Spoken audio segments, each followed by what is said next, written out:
الاولويات. دي الدخله كويسه يعني. هي دي الدخلة. يعني قلنا نغير فعملت كده. ايه الاولويات؟ طيب احنا طبعا خطة منتصف العمر، فاحنا دلوقتي في منتصف العمر. ازاي الاولويات؟ شفت معلومة؟ شهداء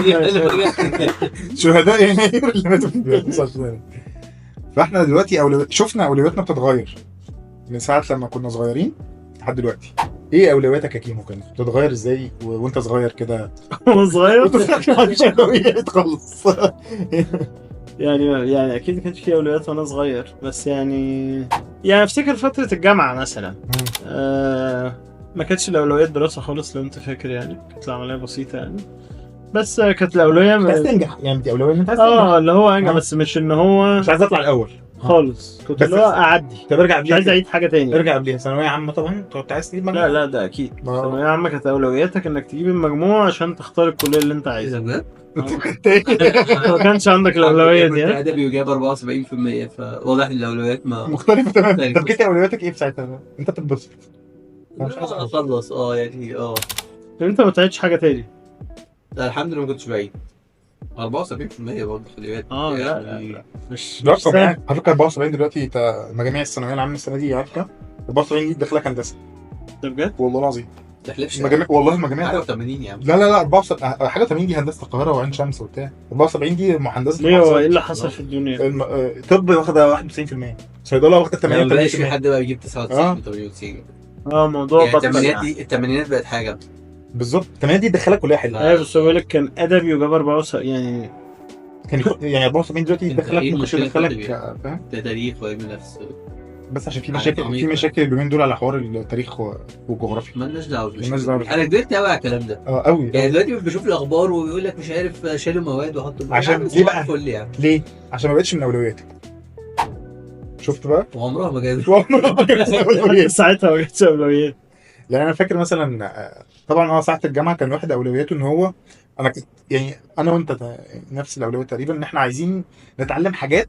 لا عشان كنا في نفس الجامعه ما تبصليش كده. لا عشان بس احنا حتى التعليم احنا كنا عايزين بقى يعني قشطه نعدي وخلاص. يعني فكره ان هو هدخل صيدله عشان اطلع اخترع دواء يعالج بتاع. لا مفيش. احنا عرفنا ان الحوار ده بلح. احنا عارفين ان احنا عايزين نشتغل عايزين نشتغل في شركات، فاحنا عايزين الشركات دي بتعمل ايه من الاخر كده يعني، عايزه ايه.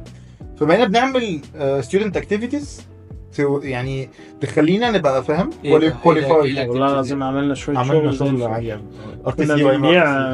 كنا عاملين جزء، يعني مش احنا اللي عاملينها، بس احنا جزء من كوميتي اسمها ريكروتمنت اند تريننج كوميتي RTC، اسم بيزك فاش. لسه موجوده لحد دلوقتي على فكره، بس بقت الكليه اللي خدتها بجد.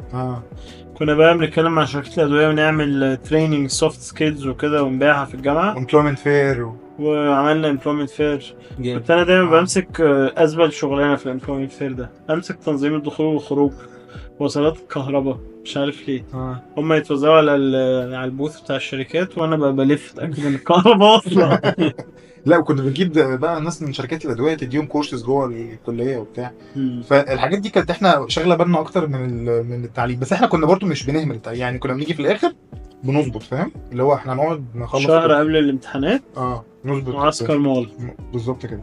فدي كانت اولوياتنا مثلا فتره الجامعه. بس الاولويات الحقيقيه بقى بتبتدي كده من بعد الجامعه. اول بقى ما تشتغل وتحس بقى ان الفلوس صعبه ان انت تجيبها، وان انت عايز تكون نفسك بقى وتبص بقى لقدام وتخلص عشرينات تبقى بقى تلاتينات، واللي اتجوز واللي خلف واللي بيشطب، فتبتدي كل حاجه بتتغير. طب عندي سؤال عميق بقى ممتاز في الحته دي. بما اننا كده في منتصف العمر، احنا كنا بنشتكي في اول حلقه ان احنا في فتره كده ما حسيناش بيها. هل دي بسبب ان احنا في الدوامه بتاعه الفلوس والشغل وعايزين نبقى نكون نفسنا لا ان احنا ما كناش مضغوطين قوي في المسؤوليات. يعني اول العشرينات دي انت بتبقى الدنيا ظريفه. صح. انت عندك بريشر، انت عايز تحوش، عايز تقسط شقه، تحوش فلوس تجيب عربيه ولا غيره. بس اول بقى ما تبتدي ان انت بعد ال 28 وبتاع واتجوزت او حاجه، لا تبقى في بريشر. انت محتاج عندك تايم لاين كده محدد مش مفتوح. انت في الاخر مش بتحس، ممكن لو مش السنه اللي جايه اللي بعدها. لعلمك انا بقى دي كانت مشكلتي. يعني انا كان نفسي ابقى دي اولوياتي مثلا. انا اول ما سافرت كنا انا مسافرين وانت نفس الكلام مش كده؟ ولا كنت يعني ما كنتش ساعتها لا خاطب حتى ولا متجوز ولا حاجه. ما فكرتش بقى ستيب اهيد زي ما انت بتقول، مع انه هو ده الصح. ومحدش قوي يعني لازم حد يقول لك، يعني لازم حد يفهمك. انا ما كانش حد فاهمني الحته دي. ايوه انا من بدري فاكر شوية. اول سنه مثلا عشتها في قطر كان معايا فلوس وما عندي زيرو، يعني المصاريف اللي هو مفيش ايه طبعاً. هاوسنج واكل وشرب، مفيش مم. حاجه يعني. وعربيه طبعا هناك اي كلام يعني. حوشت صفر. طب صرفت فلوس في هل سافرت تشتري حاجات انا عبيطه ما اشتري اي عبط. اول سنه دي رحتها تعالى اشتري عشان ماسك تعبين. انا بعت عربيتي في مصر وحولت فلوس من مصر لقطر عشان اجيب عربيه هناك. يعني انا عملت عكس الناس كلها. امال ايه الاولويات؟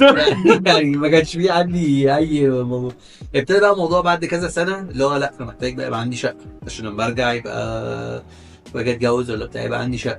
لا انا بس انا بعكسكم بقى. انا اصلا خاطب من قبل ما اسافر، فانا آه. انا اصلا مسافر عشان الاولويات دي. لا دي انت بقى من اول يوم. فانا من اول يوم واخدها فحت وردم آه. يعني فاهم، لحد ما اتجوزت. وبعد كده الاولويات اختلفت بعد ما اتجوزت. انت دلوقتي خلاص الحمد لله اتجوزنا وعملنا كل حاجه وعندنا كل الاساسيات، فانت محتاج بقى ايه تبني اسره. دي بقى بالتالي برضو اللي مسحلتنا شويه في الدوامه بتاعت المصاريف والحاجات دي كلها، ان انت بتخلف الاول. طب الاول ده عايز مصاريف اول ما بتخلف، وبعد كده بيخش مدرسه حضانه. الاول حضانه اصلا اغلى من المدرسه، بالذات بره يعني بره مصر الحضانات اغلى من المدرسه. ما اعرفش في مصر نفس الكلام ولا لا. الحضانات بره عندنا اغلى من المدارس. فانت بتتكلم ان انت بتبقى عايز مصاريف كتير قوي في الاول، وبامبرز بقى وغيارات ولبس وترولي ومش عارف ايه وسرير. وبعد كده تخش على مرحله المدرسه اللي هي برضو فانت محتاج تزود، وطبعا طلبات المدارس جوه. لا ولعلمك كمان على اللي حاصل في الجيل اللي موجود دلوقتي بيصعب حتى حته التربيه. يعني انا حاسس التربيه دلوقتي، التربيه كده صعبه، بس حاسس التربيه دلوقتي اصعب بكتير من الاكسسبيليتي اللي عند ولادنا دلوقتي. بتشوف حاجات غريبه وطلبات غريبه وميكس يعني الموضوع صعب قوي. طلبات بتزيد، طلبات العيال زادت.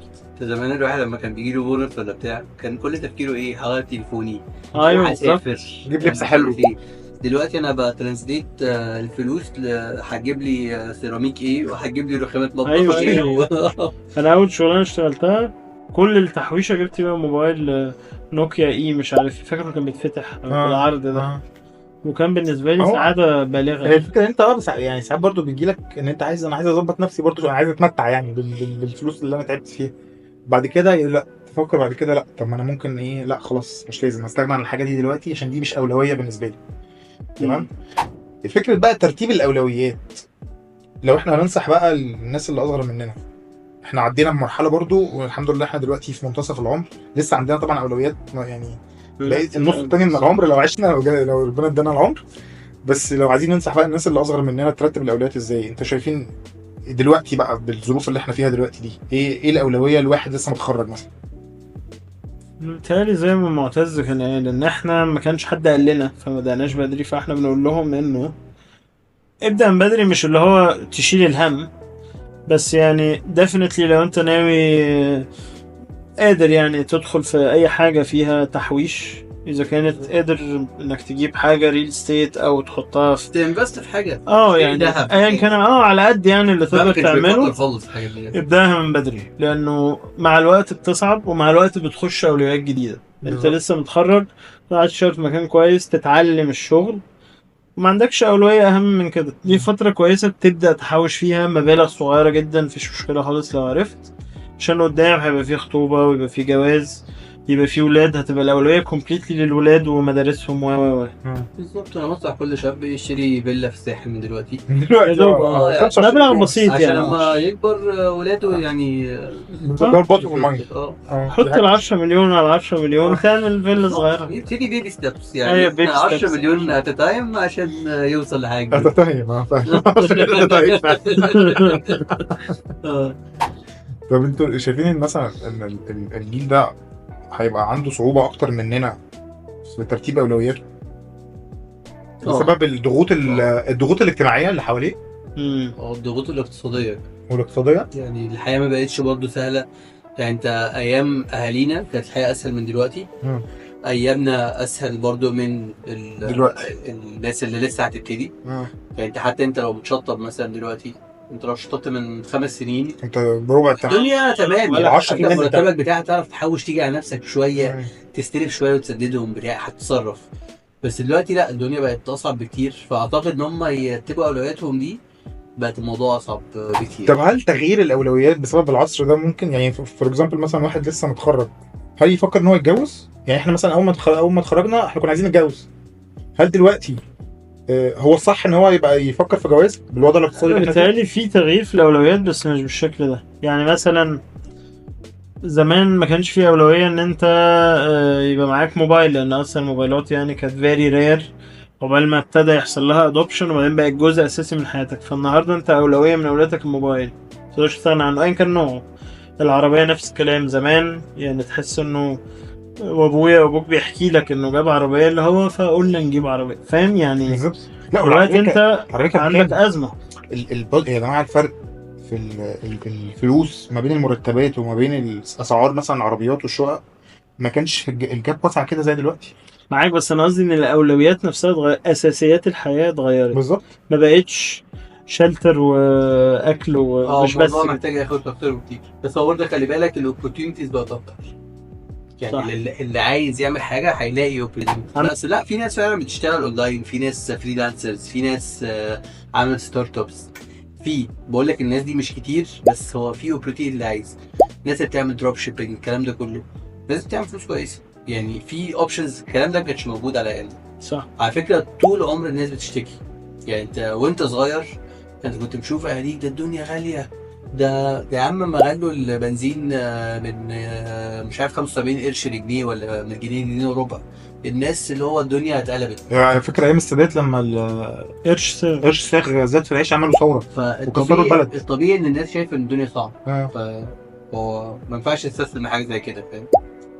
بس هو الدنيا بقت صعبه في كل حته على فكره يا جماعه، يعني مش مصر بس، كل حته فيه ضغوطات متفاوته بقى من بلد لبلد. طبعا في مصر باينه اكتر شويه عشان الوضع الاقتصادي. لا على فكره الارجنتين رفعت سعر البنزين. مش عايزين نتكلم في الحاجات دي يا جماعه عشان البودكاست بقول لك يكمل. حقيقي. انا بقول لكم بقى. لا بس لا، هي عموما بجد هي الدنيا صعبه في كل حته. يعني مش كل الناس بتعرف يعني معلش في اوروبا يعني عشان تشتري شقه ولا بتاع، مفيش مش كل حد الناس يشتري. عندها شقق. ما دي فكره. لا هي دي لازم تتغير. أيوة، ليه هي دي الجواز الفكرة. ليه الجواز مثلا ليه لازم واحد يبقى يعمل فرح بنص مليون جنيه صح. والفلوس دي كلها؟ ليه لازم يبقى مش واحد المفروض عنده دي تبقى شقه؟ اولويه اصلا. لا، لو انت عندك شقه ممكن الناس ما ترضاش بيك عشان شقه مش كبيره قوي، طب في منطقه مش كويسه قوي. لا يا جماعه، ليه اصلا ممكن- لازم يبقى في شقه بتاعتي؟ بالظبط طب ماشي يا متقدر. جماعة، يعني احنا دلوقتي زي ما انت قلت كده في حوار اوروبا، مفيش حد بيبقى عنده شقه مبدئيا في اوروبا. خالص. مفيش حد بيعمل فرح بالمبالغ اللي احنا بنعملها. مفيش حد بيتطلب منهم متطلبات المهر والشبكه والحاجات دي كلها. هم دبلتين لو اصلا عايزين يتجوزوا، يعني هم اصلا ما بيتجوزوش. فهم لو عايزين يتجوزوا، خلينا في لو هم قرروا ان هم يتجوزوا، هو هيجيب دبله وهيطلع يعمل بتاع ده ريسبشن في اي حته في الجبل ببلاش اصلا، فاهم، ويروح وخلاص وخلصت، ويقعدوا في شقه ايجار. ودول اوروبا، فاهم، يعني المفروض ان هم سابقنا بخطوتين ثلاثه قدام. عشان الويف ثينكينج نفسه مختلف. يعني لو حد في اوروبا فكر يجيب عربيه اصلا، هو مش هيفكر غير العربيه دي بالكهرباء، حجمها صغير فاعرف اتحرك بيها، ما ادفعش عليها ضرايب كتير، بتأدي الفانكشن. ما عندهمش الكونسيومريزم اللي عندنا. هنا تفكر في عربيه كبيره. بس احنا ليه وصلنا لكده؟ يعني انت مبدئيا الدين ما بيقولش كده خالص، بالعكس. الدنيا بسيطه. لا، هي عادات وتقاليد موروثه من ايه زمان. اللي حصل ان الدنيا تبقى كده؟ هي العادات والتقاليد موروثه من زمان. يعني اعتقد حتى زمان ما كانش لازم يبقى الشقه ملك. ما هي كانت الايجار القديم ده مثلا زي يعني كانوا بيدفعوا اللي هو خلو مثلا، الناس اللي بتاخد ايجار قديم. فكان الخلو مثلا في المناطق في الزمالك مثلا مش زي الخلو مثلا في وسط البلد. وفي دول عربيه ثانيه فاهم؟ برضه مش لازم ملك. ايوه ماشي. وهو يعني الفكره، هي الفكره يا جماعه ان الوضع الاقتصادي دلوقتي بقى يعني خلاص هو بيزقنا، لازم نغير اولوياتنا، لازم نغير الثقافه بتاعتنا. بالظبط، بالذات مع نسهل الناس الامور عشان نسهل نعرف الدنيا. نتعايش بالظبط. الدنيا ابسط من كده، فاهم. بالظبط كده. وعشان تقل معدلات الجريمه.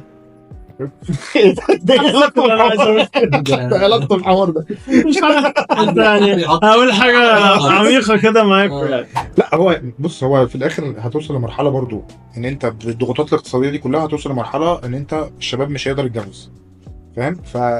بالتالي في حاجات غلط كتير هتحصل مترتبه على الحوار ده. ماشي في الشباب ماشي في الشارع ما حدش عارف يمسكها. فاهم؟ والله ما هو انت اللي انت بتشوفه دلوقتي ده ايه؟ هو ده بسبب ان انا طب انا هتجوز عشان اتجوز كلها معدلات لا جريمة. هو انا عشان اتجوز هقعد انا عايز مثلا كام؟ عايز كام عشان اتجوز؟ 10 مليون جنيه مثلا؟ 5 على مليون جنيه؟ حسب بقى كل يعني انا عايز اقول لك يعني حاجه بس في صنايعي كان شغال عندي في البيت بيقول لي انا محتاج 2 مليون جنيه عشان اتجوز وهو في الارياف 2 مليون جنيه في الارياف. فاهم؟ انت متخيل الوضع بقى عامل ازاي؟